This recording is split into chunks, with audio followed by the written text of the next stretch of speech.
Hello friends. आज हम लोग भारत के संविधान में स्टेट लेजिस्लेचर का चैप्टर देखेंगे। इसमें कुछ इंपॉर्टेंट आर्टिकल्स हैं, आर्टिकल 188 टू आर्टिकल 195। 188 से लेकर के 195 आर्टिकल तक हम लोग देखेंगे। ये स्टेट लेजिस्लेचर के संबंध में है। तो 188 में है कि ओथ और अफर्मेशन बाय मेंबर्स। तो चाहे लेजिस्लेटिव असेंबली हो और 6 राज्यों में लेजिस्लेटिव काउंसिल भी हो, चाहे लेजिस्लेटिव काउंसिल के मेंबर्स हो, उनको अपनी सीट ग्रहण करने से पहले उनको ओथ लेना होगा, ओथ या अफर्मेशन। ठीक है। तो इस अगर उन्होंने ओथ नहीं लिया तो ना वो लेजिस्लेचर में वोट दे सकते हैं विधानसभा विधान परिषद में, न ही विधानसभा विधान परिषद की प्रोसीडिंग्स में भाग ले सकते हैं। उनको जो प्रिविलेजेस मिलती हैं, इम्यूनिटीज मिलती है, वो भी उनको नहीं मिलेगी जब तक कि उन्होंने ओथ नहीं लिया है। ठीक है। ओथ किसके सामने लेना होगा? या तो गवर्नर के सामने, या फिर गवर्नर किसी पर्सन को अपॉइंट करेंगे उसके सामने। ओथ क्या होती है? ओथ में यही होता है, to be a true faith and allegiance to the constitution of India. Bharat के संविधान में श्रद्धा रखेंगे और भारत की संप्रभुता को इंटैक्ट रखेंगे। ठीक है। और अपनी जो भी ड्यूटीज उनको दी गई हैं वो फेथफुली डिस्चार्ज करेंगे।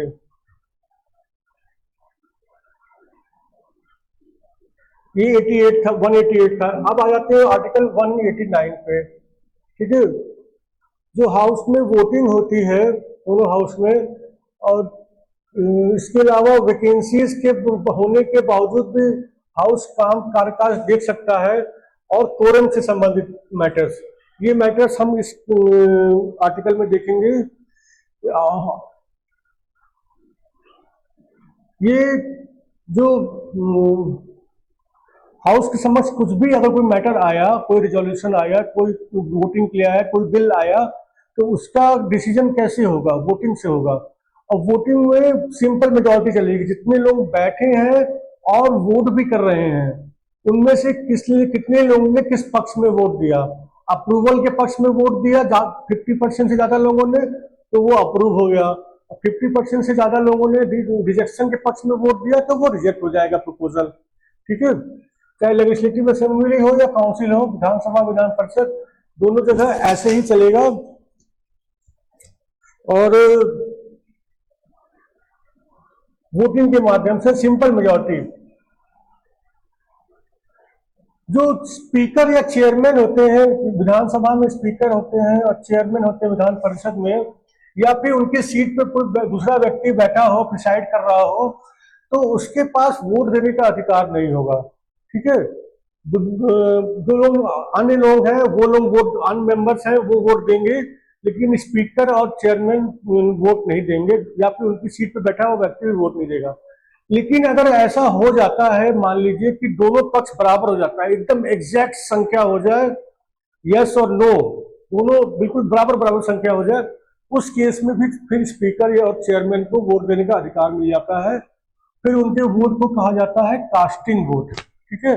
फिर उस केस में वो वोट देंगे, और वो यस कर देंगे तो प्रपोजल यस हो जाएगा, नो कर देंगे तो रिजेक्ट हो जाएगा। इसके अलावा अगर हाउस में कुछ वैकेंसी है, कुछ सीटें खाली हैं जिसपे सदस्य चुने नहीं गए हैं, तो भी हाउस फंक्शन कर सकता है। ये नहीं है कि 100% सीटें फुल होंगी, 100% सीटें लोग प्रेजेंट होंगे, या फिर 100% सीटों पे मेंबर सेलेक्टेड होंगे तभी हाउस फंक्शन करेगा। कुछ सीटें 2-4-10% अगर खाली भी हैं, उसमें मेंबर्स नहीं है, तो भी हाउस इजीली फंक्शन कर सकता है, सारे कामकाज कर सकता है। अच्छा, अगर मान लीजिए हाउस की प्रोसीडिंग्स हुई और बाद में मालूम पड़ा कि कोई ऐसा व्यक्ति बैठ गया था प्रोसीडिंग्स में जिसको नहीं बैठना चाहिए था, उसने प्रोसीडिंग्स में भाग लिया था, या फिर उसने वोट भी दिया था, ठीक है, तो फिर ऐसे और वो प्रोसीडिंग्स हो गई, वोटिंग हो गया, सब कुछ हो गया, तो फिर उस कामकाज का क्या होगा? वो कामकाज वैलिड रहेगा। इस परिस्थिति के बावजूद भी वो कामकाज नहीं चेंज होगा। कोरम क्या होता है कि इतने नंबर ऑफ मेंबर्स कम से कम होने चाहिए हाउस में, तभी हाउस अपना फंक्शन करेगा, कामकाज करेगा। इतने मेंबर्स अगर नहीं है तो हाउस कोई कामकाज नहीं करेगा। वो संख्या कितनी है? 1/10 of the total members of this house. जितने भी हाउस के मेंबर्स हैं उसका 1/10 प्रेजेंट होने चाहिए, लेकिन कम से कम 10। अगर 1/10 वाली फिगर 10 से कम आ रही है तो फिर हम कोरम 10 को मानेंगे, 10 मेंबर्स को, ठीक है। लेकिन लेजिस्लेचर चाहे तो वो अब एक लॉ पास करके कोई अन्य संख्या को भी कोरम बना सकता है, इससे बड़ी संख्या को भी कोरम बना सकता है, लेकिन फिलहाल यही चल रहा है। अगर मान लीजिए कोरम नहीं है तो फिर जो भी प्रिसाइडिंग अफसर है उनकी ड्यूटी है कि हाउस को एडजर्न कर दें या उसकी मीटिंग को सस्पेंड कर दें जब तक कि कोरम आ न जाए। अब आ जाते हैं आर्टिकल 190 पे, वकेशन ऑफ सीट्स, ठीक है। कोई भी व्यक्ति दोनों सदनों का मेंबर नहीं हो सकता, विधानसभा और विधान परिषद दोनों का नहीं हो सकता है, ठीक है। तो फिर अगर मान लीजिए कोई व्यक्ति दोनों सदनों में सेलेक्ट हो गया एक साथ, तो फिर उसको एक सीट अपनी छोड़नी होगी, या तो विधानसभा की छोड़े या विधान परिषद की छोड़े, ठीक है। इसके लिए राज्य की लेजिस्लेचर ने कानून बनाया होता है, उसके अकॉर्डिंग में उसे सीट छोड़नी होगी। अच्छा, कोई व्यक्ति दो राज्यों की विधानसभाओं का भी मेंबर नहीं हो सकता या विधान परिषद का भी मेंबर नहीं हो सकता, केवल एक राज्य की एक हाउस का मेंबर हो सकता है। तो कोई व्यक्ति ऐसा नहीं है कि यूपी का भी विधानसभा का मेंबर हो गया और बिहार का भी विधानसभा का मेंबर हो गया।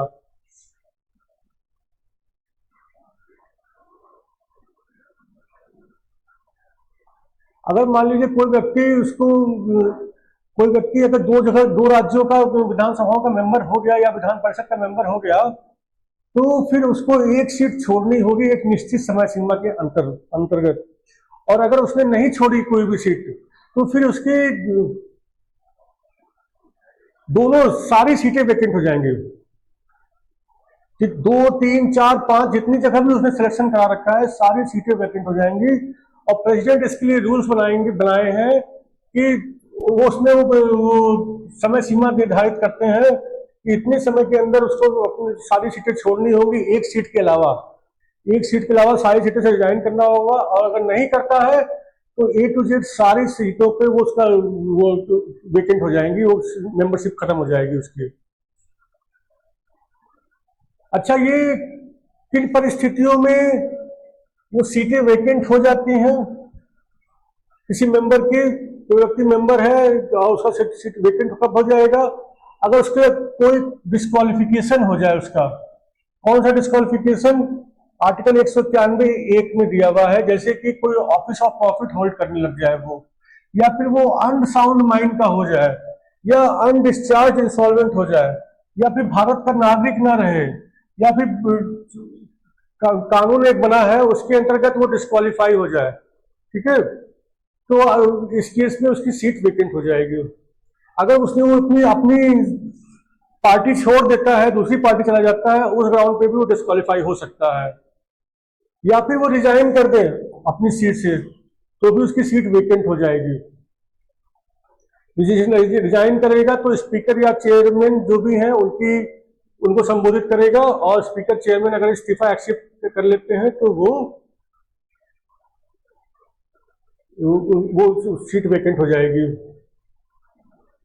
इसके अलावा अगर कोई सदस्य लगातार 60 दिनों तक उस हाउस की मीटिंग से एब्सेंट रहता है और इसके लिए उसने कोई परमिशन भी नहीं ली थी, तो भी वो सीट वेकेंट हो जाएगी, ठीक है। लेकिन जो ये 60 दिन का पीरियड है, इसमें जितने समय हाउस प्रोरोग्ड रहा है, मतलब सेशन खत्म हो गया, नया सेशन चालू हुआ, इसके बीच के पीरियड को प्रोरोग्ड कहते हैं, तो वो पीरियड नहीं काउंट होगा। इसके अलावा अगर 4 दिन से ज्यादा हाउस एडजर्न किया गया है कंटिन्यूअस, तो वो पीरियड भी काउंट नहीं होगा। इस पीरियड को छोड़ करके अगर वो लगातार 60 दिन तक एब्सेंट रहता है विदाउट परमिशन, तो फिर वो सीट वेकेंट हो जाएगी। अभी हम लोगों ने 191(1) की डिस्कशन किया था, डिस्क्वालिफिकेशन हो जाएगा मेंबरशिप से कब हो जाएगा डिस्क्वालिफिकेशन? किस लिए हो जाएगा? मेंबर बनने के लिए, और अगर मेंबर है तो मेंबर के रूप में कंटिन्यू करने के लिए मेंबरशिप चली जाएगी। और अगर मेंबर नहीं है तो वो मेंबर बन नहीं सकता।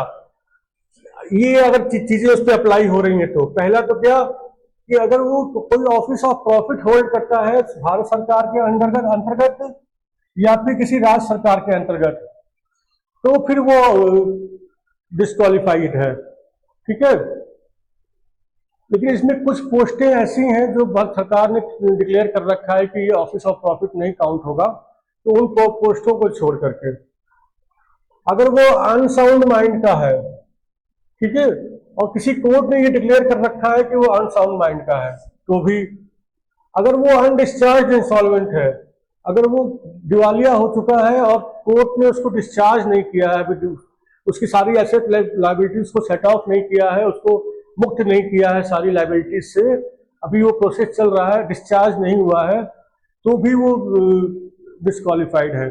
जिस दिन वो डिस्चार्ज हो जाएगा, सारे एसेट लायबिलिटी सेट ऑफ हो जाएंगी, सारी लायबिलिटी से वो मुक्त हो जाएगा, उस दिन ये डिस्क्वालिफिकेशन हट जाएगा। अगर वो भारत का नागरिक नहीं है या फिर उसने स्वेच्छा से किसी दूसरे देश की नागरिकता ले ली है, और या फिर किसी दूसरे देश की संप्रभुता को स्वीकार कर लिया है, उसने दूसरे देश के प्रति फेथफुल हो गया है, तो भी वो डिस्क्वालिफाइड है। या फिर भारत की पार्लियामेंट कोई एक कानून बना दे, उसमें कुछ प्रिस्क्राइब कर दे, इन कंडीशंस में डिस्क्वालिफाइड है, और वो डिस्क्वालिफिकेशन अप्लाई हो रही है, तो फिर हम वो भी डिस्क्वालीफाई हो जाएगा। इसके लिए रिप्रेजेंटेशन ऑफ पीपल एक्ट 1951 बना हुआ है, उसके तहत वो डिस्क्वालीफाई हो जाता है। वो हम लोग ने पार्लियामेंट वाले चैप्टर में बहुत डिटेल में देखा था, आप उस वीडियो में देख सकते हैं। अच्छा, तो ये जो डिस्क्वालिफिकेशन है, मान लीजिए किसी पे अप्लाई हो रही है और ये तो सवाल उठ जाए कि ये व्यक्ति इस पे अप्लाई हो रही है कि नहीं हो रही है, ये व्यक्ति डिस्क्वालिफाइड है कि नहीं है, तो इसके संबंध में निर्णय कौन लेगा? इसके संबंध में निर्णय सिर्फ और सिर्फ गवर्नर लेंगे, और उनका निर्णय लास्ट एंड फाइनल होगा। ठीक है, लेकिन गवर्नर ये निर्णय हमेशा इलेक्शन कमीशन से पूछ करके लेंगे, और जो इलेक्शन कमीशन कहेगा वही उनको मानना होगा। ठीक है, निर्णय गवर्नर का जरूर है, लेकिन वो राय लेंगे इलेक्शन कमीशन से, और इलेक्शन कमीशन की राय से ही चलेंगे।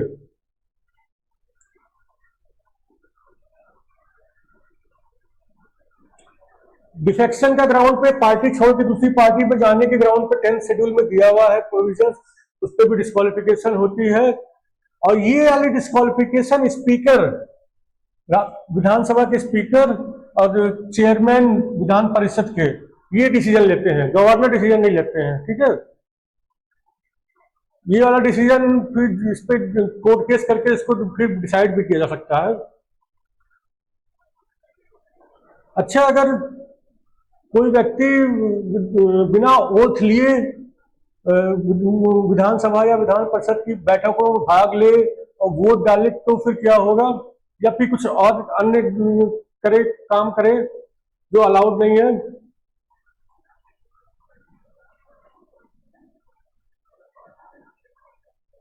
अगर वो वोट बैठे विधानसभा विधान परिषद की बैठकों में बिना ओथ लिए आर्टिकल 188 के तहत, और या फिर तब बैठे जब उसको मालूम हो कि वो क्वालिफाइड नहीं है मेंबरशिप के लिए, तब भी आके बैठ जाए।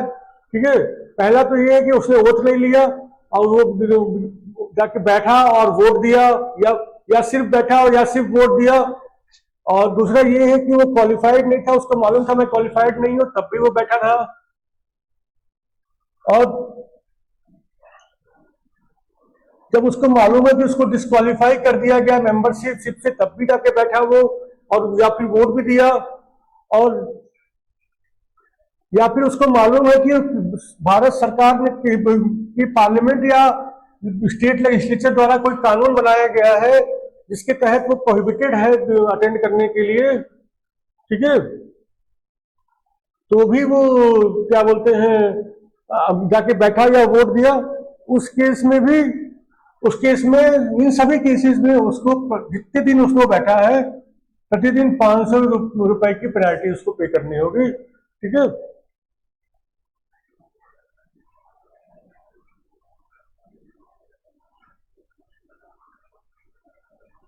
अच्छा, जो हाउसेज हैं विधानसभा विधान परिषद, उनकी कुछ पावर्स हैं, प्रिविलेजेस हैं। इसी तरीके से मेंबर्स की कुछ पावर्स हैं, प्रिविलेजेस हैं। वहाँ जो विधानसभा विधान परिषद की कमिटियां हैं उनकी कुछ पावर्स हैं, कुछ प्रिविलेजेस हैं। आइए उनको देख लेते हैं क्या पावर है। जो एक मेंबर होता है उसके पास ये पावर होती है, फ्रीडम ऑफ स्पीच है विधानसभा के अंदर, विधान परिषद के अंदर, बाहर नहीं। विधानसभा के अंदर वो कुछ भी बोल सकते हैं। जो भी उन्होंने बोला या फिर जो भी उन्होंने वोट दिया उसके लिए भी किसी कोर्ट में वो आंसरेबल नहीं है, उनके ऊपर कोई मुकदमा नहीं किया जा सकता। और जो भी इनके विधानसभा या विधान परिषद की प्रकाशन है, ठीक है, प्रकाशन किस संबंध में, कोई रिपोर्ट हो, कोई पेपर हो, कोई वोट हो, कोई प्रोसीडिंग्स हो, इसके संबंध में विधानसभा या विधान परिषद ने कुछ प्रकाशित किया है, उसके संबंध में उस मेंबर की कोई लायबिलिटी नहीं होगी। ठीक है। अच्छा, जो हाउसेस हैं उनके क्या प्रिविलेजेस हैं। हाउस पनिश कर सकता है, विधानसभा विधान परिषद पनिश कर सकता है अपने मेंबर्स को, यहां तक कि आउटसाइडर्स को, बाहरी लोगों को भी। इसलिए इसके प्रिविलेजेस का हनन करने के लिए या फिर इसकी अवमानना करने के लिए। ठीक है। स्टेट लेजिस्लेचर पनिश कर सकता है मेंबर्स को भी, आउटसाइडर्स को भी। इसलिए पनिश कर सकता है इसकी प्रिविलेजेस का हनन करने के लिए या इसकी अवमानना करने के लिए। किस तरह की पनिशमेंट दे सकता है, रेप्रिमांड, मतलब उनकी निंदा कर सकता है, एडमोनिशन या इम्प्रिजनमेंट तक है, जेल तक भी दे सकता है। और मेंबर्स के केस में वो सस्पेंड भी कर सकता है, एक्सपेल भी कर सकता है कि मेंबरशिप से हटा दिया गया आपको। हाउस के पास ये भी पावर है कि वो बाहरी लोगों को अपनी प्रोसीडिंग से दूर रखे और अपनी सिटिंग, सीक्रेट सिटिंग भी कर सकता है। कुछ अगर कोई इंपॉर्टेंट मैटर है तो सीक्रेट सिटिंग भी कर सकता है। और ये अपने प्रोसीजर वगैरह के लिए अपना खुद रूल्स बना सकता है, अपने बिजनेस को कंडक्ट करने के लिए और उस मैटर्स को एडजुडिकेट करने के लिए वो अपने खुद के सेट ऑफ रूल्स बना सकता है। ठीक है। इसके अलावा अपनी रिपोर्ट्स वगैरह पब्लिश कर सकता है, डिबेट्स, प्रोसीडिंग्स, इन सबको पब्लिश कर सकता है। इसके अलावा दूसरों को वो चीजें पब्लिश करने से रोक भी सकता है। ठीक है। जो मेंबर्स को सुविधाएं दी गई थी, प्रिविलेजेस दिए गए थे, वही प्रिविलेजेस दूसरे लोगों को भी मिलेंगे अगर उनको विधानसभा विधान परिषद में बोलने का या पार्ट लेने का अधिकार मिला हुआ है। जैसे advocate general of the state, ठीक है, उनको विधानसभा की प्रोसीडिंग्स में बैठने का और पार्ट लेने का अधिकार मिला हुआ है। यहाँ तक कि उनको बोलने का भी अधिकार मिला हुआ है विधानसभा विधान परिषद में। तो उनको भी वो सेम प्रिविलेजेस और इम्यूनिटीज मिलेंगी। ठीक है। एक लास्ट आर्टिकल देख लेते हैं, article 195, salaries and allowances of members. Salary Vidhansabha Vidhan Parishad के मेंबर्स की सैलरी क्या होगी, जो स्टेट लेजिस्लेचर है विधानसभा विधान परिषद, वो इसके लिए कानून बनाएगी और कानून में फिर लिखा होगा कि कितनी सैलरी उन लोगों को दी जाएगी। ठीक है फ्रेंड्स, थैंक यू।